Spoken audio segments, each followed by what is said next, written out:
En lo que hace referencia a la inversión inmobiliaria, específicamente a la vivienda, históricamente ha llegado a ser un buen tipo de activo. De hecho, ha sido el mejor activo de la historia, mejor incluso que las acciones. Esto fue documentado por el Reserve Bank de San Francisco, titulado The Rate of Return on Everything, del 1870 al 2015.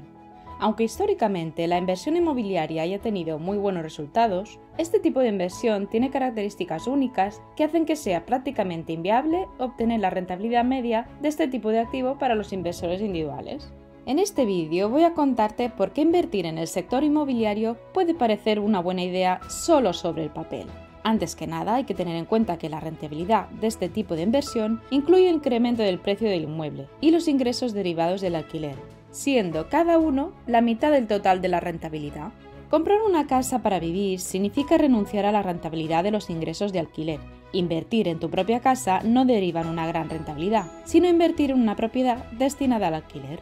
La media de rentabilidad real, descontando la inflación, en la inversión inmobiliaria desde el 1870 hasta el 2015 fue del 7,05% comparado al 6,89% de las acciones. Ambas medias, acciones e inmobiliaria, son globales, teniendo en cuenta muchos países. Además, la rentabilidad de este tipo de inversión viene con una sustancial baja desviación estándar. Más rentabilidad con menos riesgo. Parece una buena idea. A lo largo del tiempo, los mercados bursátiles de diferentes países han presentado una mayor correlación entre sí, pero los mercados de inversión inmobiliaria se han mantenido alejados, relativamente descorrelacionados. Como sabemos, la baja correlación de varios activos dentro de una cartera es positiva, pues cuando uno de los activos baja, el otro no tiene por qué hacerlo, manteniendo más estable nuestro patrimonio.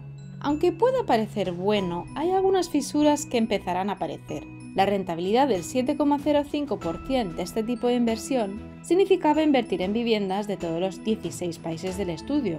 Si solo tenías invertido en Australia, Francia, Japón, Portugal, España, Suiza, Reino Unido o en los Estados Unidos, te habría ido mejor invirtiendo en acciones globales.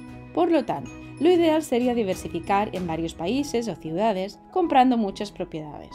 Tal y como decíamos en nuestro anterior vídeo, las acciones son fáciles de diversificar. Todos sabemos lo importante que es la diversificación global, así que compramos fondos índice. No resulta tan sencillo con la inversión inmobiliaria, ya que comprar un bien inmueble es costoso y no es sencillo comprar fracciones de estos bienes. Es un gran reto para muchas personas el hecho de tener suficiente dinero para comprar su propia casa. Mucho más difícil aún sería invertir en múltiples propiedades. A diferencia de las empresas, estos activos no son divisibles u homogéneos. Una compañía puede dividirse en acciones y cada una de esas acciones son de igual valor, son fácilmente intercambiables. Si el precio de una acción sube muchísimo, la compañía puede dividir sus acciones o bien generar un nuevo tipo de acciones a un precio menor. Nada de esto puede suceder con las viviendas. Muchos inversores no tienen suficiente capital para invertir en muchas casas a la vez, y esos inversores son responsables del mantenimiento físico de la propiedad, deben encontrar inquilinos, negociar, cobrar los pagos del alquiler y responder a las demandas de los inquilinos. Y aunque es posible contratar una compañía que haga todo este trabajo por ti, eso conlleva un coste, lo cual reduciría tu rentabilidad. Responder a una pérdida de agua de una propiedad no es lo mismo que responder a distintas propiedades diseminadas por todo el continente o el mundo. Es materialmente imposible. El riesgo de invertir en un solo activo no está compensado. Esto se puede entender de la siguiente manera. Si tienes un bien inmueble, tu capital está expuesto a muchos riesgos específicos de esa propiedad. La ciudad se vacía por motivos socioeconómicos, como en Detroit. El país entra en guerra, como el Yemen. El edificio se cae por un terremoto como sucedió en Ecuador. Te ocupan tu propiedad como en España. El gobierno local lo expropia para construir una carretera o simplemente hay una crisis que afecta al país o al mercado inmobiliario. En cambio, todos estos riesgos se pueden reducir con la diversificación. Con un capital muy grande podrías adquirir bienes inmuebles distribuidos en muchas ciudades, o bien con una pequeña inversión podrías invertir en REITs o como se llama en España, SOCIMI, que son fondos de inversión inmobiliaria, los cuales obtienen sus beneficios derivados del alquiler de distintas propiedades inmobiliarias, sea viviendas, aeropuertos, centros comerciales. Si quieres más información acerca de este tipo de inversión, pásate por nuestro canal y verás el vídeo Inversión inmobiliaria con muy poco dinero. Teniendo esto en mente, y sin ninguna manera para simular los riesgos específicos de un activo inmobiliario, vamos a ver a continuación un ejemplo de inversión inmobiliaria en una propiedad de alquiler de Barcelona.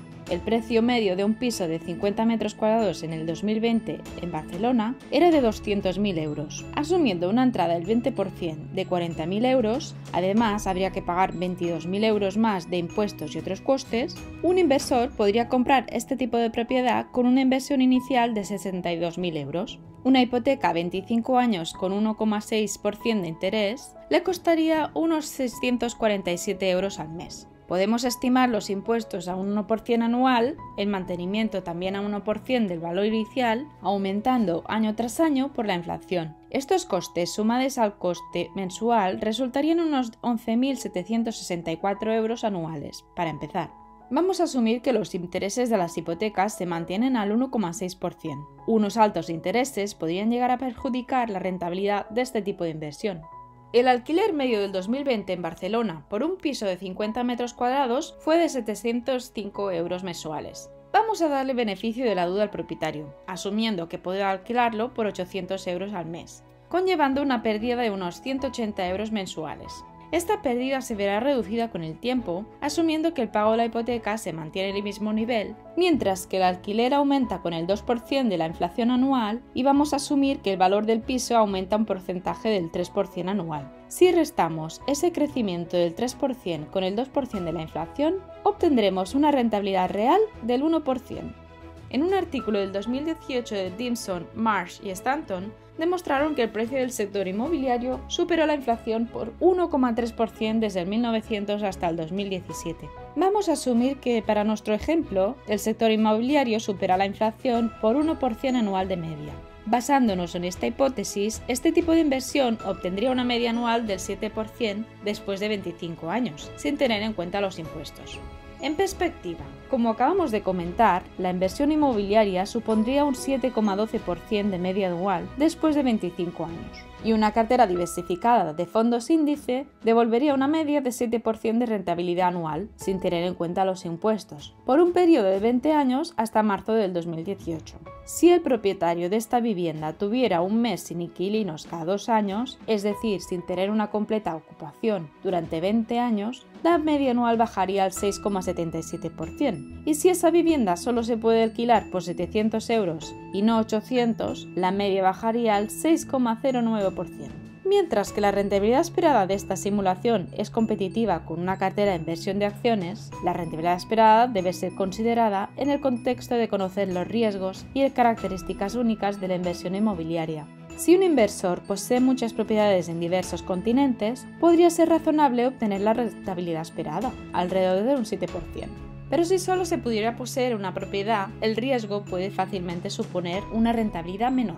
Esto no quiere decir que una inversión concentrada en un bien inmueble o en una sola acción no pueda tener buenos resultados. Mucha gente ha tenido suerte, pero también hay gente que se ha arruinado así. Diversificar es una manera segura de llegar a nuestros objetivos sin exponernos a riesgos innecesarios.